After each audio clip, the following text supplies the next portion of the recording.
حبیب اجمی رحمۃ اللہ علیہ کی اقتدا کر لیتا تو تیرے لیے تمام عمر کی نمازوں سے یہ بہتر تھا، کیونکہ تو نے اس کی ظاہری عبادت کا تصور کیا لیکن اس کی نیت نہیں دیکھی، جبکہ ولی اللہ کی نیت سے تلفظ کی صحت کم درجہ رکھتی ہے۔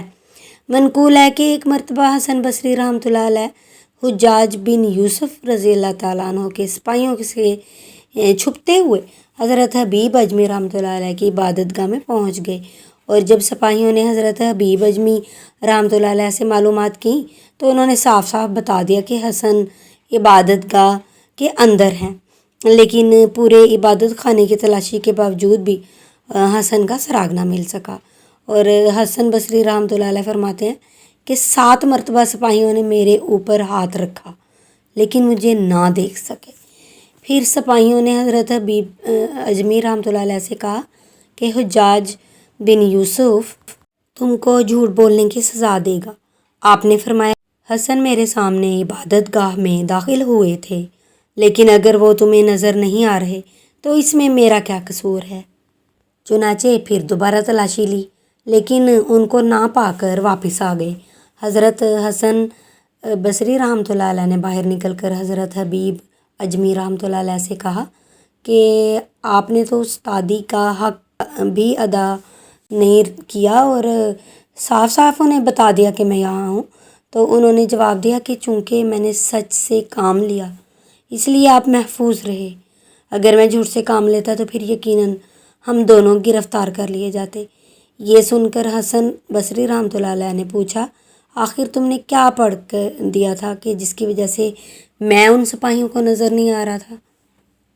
حضرت حبیب اجمی رحمۃ اللہ علیہ نے فرمایا 2 مرتبہ آیت الکرسی، 2 مرتبہ قل هو اللہ اور 2 مرتبہ آمن الرسول پڑھ کر اللہ تعالیٰ سے عرض کیا کہ حسن بصری رحمۃ اللہ علیہ کو تیرے حوالے کیا اور تو ہی ان کی حفاظت کرنا۔ صفائی قلب کی فضیلت۔ حضرت حسن بصری رحمۃ اللہ علیہ کہیں تشریف لے جا رہے تھے تو دریائے دجلہ کے کنارے حضرت حبیب اجمی رحمۃ اللہ علیہ سے ملاقات ہو گئی تو انہوں نے پوچھا کہاں کا قصد ہے؟ حضرت حسن بصری رحمۃ اللہ علیہ نے کہا کہ دریا پار کرنا چاہتا ہوں اور کشتی کا منتظر ہوں۔ تو آپ نے فرمایا بغض اور حب دنیا کو قلب سے نکال کر مصائب کو غنیمت تصور کرو اور اللہ پر اعتماد کر کے پانی کے اوپر روانہ ہو جاؤ۔ یہ کہہ کر خود پانی کے اوپر چلتے ہوئے دوسرے کنارے پر پہنچ گئے، اور یہ کیفیت دیکھ کر حضرت حسن بصری رحمۃ اللہ علیہ پر غشی طاری ہو گئی، اور ہوش آنے کے بعد جب لوگوں نے غشی کا سبب دریافت کیا تو فرمایا کہ حبیب کو علم میں نے سکھایا، لیکن اس وقت وہ مجھ کو نصیحت کر کے خود پانی کے اوپر روانہ ہو گئے۔ اسی دہشت سے مجھ پر غشی طاری ہو گئی کہ جب روز محشر پل صراط پر چلنے کا حکم دیا جائے گا اور اس میں اس وقت بھی محروم رہ گیا تو کیا کیفیت ہوگی۔ پھر آپ نے دوسری ملاقات میں حضرت حبیب اجمی رحمۃ اللہ علیہ سے پوچھا کہ تمہیں یہ مرتبہ کیسے حاصل ہوا؟ فرمایا میں قلب کی سیاہی دھوتا ہوں اور آپ کاغذ سے آ کرتے رہتے ہیں۔ یہ سن کر آپ نے فرمایا کہ صد حیف دوسروں نے میرے علم کا فائدہ اٹھایا لیکن مجھ کو کچھ نہ مل سکا۔ حضرت عطار فرماتے ہیں کہ اگر کسی کو یہ شک ہو کہ حبیب اجمی رحمۃ اللہ علیہ کا مقام حضرت حسن بصری رحمۃ اللہ علیہ سے بلند تھا تو یہ اس کی غلطی ہے، کیونکہ اللہ تعالیٰ نے علم کو ہر شے پر فضیلت عطا کی ہے۔ اسی وجہ سے حضور پاک صلی اللہ علیہ وسلم سے خطاب کرتے ہوئے فرمایا کہ قل ربی زدنی علما، اے نبی صلی اللہ علیہ وسلم میرے علم میں اضافہ فرما اور زیادتی عطا کر۔ اور جیسا کہ مشائخ کا قول ہے کہ طریقت میں 14ویں درجے کرامت کا ہے اور 14واں درجہ کرامت کا ہے اور 18واں درجہ اسرار و رموز کا ہے، کیونکہ کرامات کا حصول عبادت سے متعلق ہے اور اسرار و رموز یا چھپی ہوئی چیزوں کا عقل و فکر سے، جیسا کہ حضرت سلمان کی حکومت ہر شے پر تھی لیکن اتباع حضرت موسیٰ کی کرتے تھے، اور خود صاحب کتاب نبی نہ ہونے کی وجہ سے ہمیشہ انہی کی کتاب پر عمل پیرا رہتے۔ اس لیے حضرت امام شافعی رحمۃ اللہ علیہ کے پاس کتابوں کا علم تھا اور حضرت حبیب اجمی رحمۃ اللہ علیہ ان کے شاگرد تھے۔ استاد کا درجہ بلند ہے۔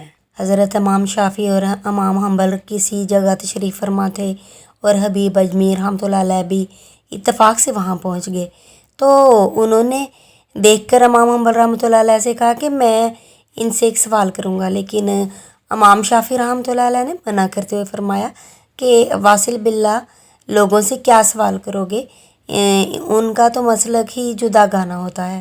لیکن منع کرنے کے باوجود انہوں نے یہ سوال کر ڈالا کہ جس شخص کی 5 نمازوں میں سے نماز قضا ہو گئی اور وہ بھول گیا ہو کہ کون سی نماز قضا ہوئی تھی، تو کیا کرنا چاہیے؟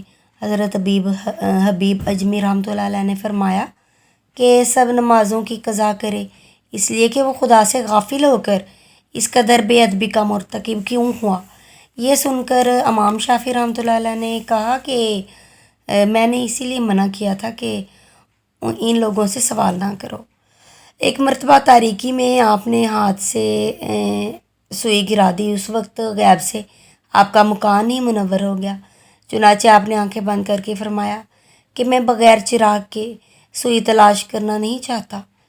ایک کنیز 20 سال تک آپ کے یہاں کام کرتی رہی اور کبھی آپ نے اس کا چہرہ نہیں دیکھا، اور ایک دن کسی کنیز سے کہا کہ میری کنیز کو آواز دے دو، تو اس نے عرض کیا کہ حضور میں ہی آپ کی کنیز ہوں۔ فرمایا کہ 30 برس میں میرا خیال سوائے اللہ تعالیٰ کے کسی اور طرف گیا ہی نہیں، یہی وجہ ہے کہ تم کو شناخت نہ کر سکا۔ جس وقت آپ نے قرآن پاک کی تلاوت شروع کی ہوتی تو مضطرب ہو کر گریہ وزاری کرنے لگتے۔ ایک دن کسی نے سوال کیا کہ آپ قرآن کا مفہوم کس طرح سمجھ لیتے ہیں جبکہ یہ عربی زبان میں ہے، تو آپ اجمی ہیں۔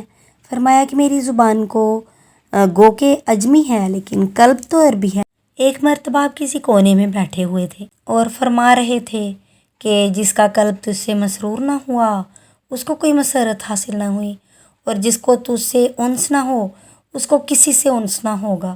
لوگوں نے پوچھا کہ جب آپ گوشہ نشینی کر رہے ہیں اور دنیا کے تمام امور سے دستبردار ہو چلے ہیں تو یہ بتائیے کہ رضا کس شے میں ہے؟ فرمایا کہ رضا تو صرف اسی قلب کو حاصل ہے جس میں کدورت نہ ہو۔ ایک خونی جس نے قتل کیا تھا تختہ دار پر چڑھایا گیا تو اسی شب لوگوں نے خواب میں عمدہ لباس زیب تن کیے ہوئے دیکھا کہ وہ جنت میں ٹہل رہا ہے، اور جب اس سے پوچھا گیا کہ تم نے قتل کا ارتکاب کیوں کیا تھا، تو اس مرتبہ تک پہنچ گئے ہو، یہ کیا وجہ ہے؟ تو اس نے کہا کہ سولی دیتے وقت حضرت حبیب اجمی رحمۃ اللہ علیہ ادھر آ نکلے تھے اور میری جانب متوجہ ہو کر دعائے مغفرت فرمائی، اور اسی وجہ سے میری مغفرت کے نتیجے میں جنت میں ہوں۔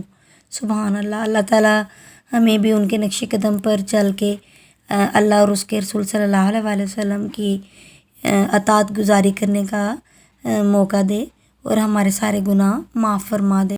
اولیاء کرام اور اللہ تعالیٰ کے پیارے بندوں کے قصوں میں بہت ہی مصلحت ہوتی ہے، نصائح ہوتی ہیں۔ اللہ تعالیٰ ہمیں ان تمام نصائح پر عمل کرنے کی توفیق عطا فرمائے، ہمیں بھی اتنا ہی نیک بننے کی توفیق عطا فرمائے تاکہ ہم اپنی زندگی میں اچھے کام کر سکیں اور برائیوں سے بچ سکیں۔ اور میں اللہ تعالیٰ سے دعا گو ہوں کہ اللہ تعالیٰ اپنے پیارے حبیب صلی اللہ علیہ وسلم کے صدقے ہمیں بھی معاف فرما دے، اللہ تعالیٰ ہمیں بھی نیکیوں میں حصہ دار بنا دے اور ہماری خطائیں معاف فرما دے، آمین۔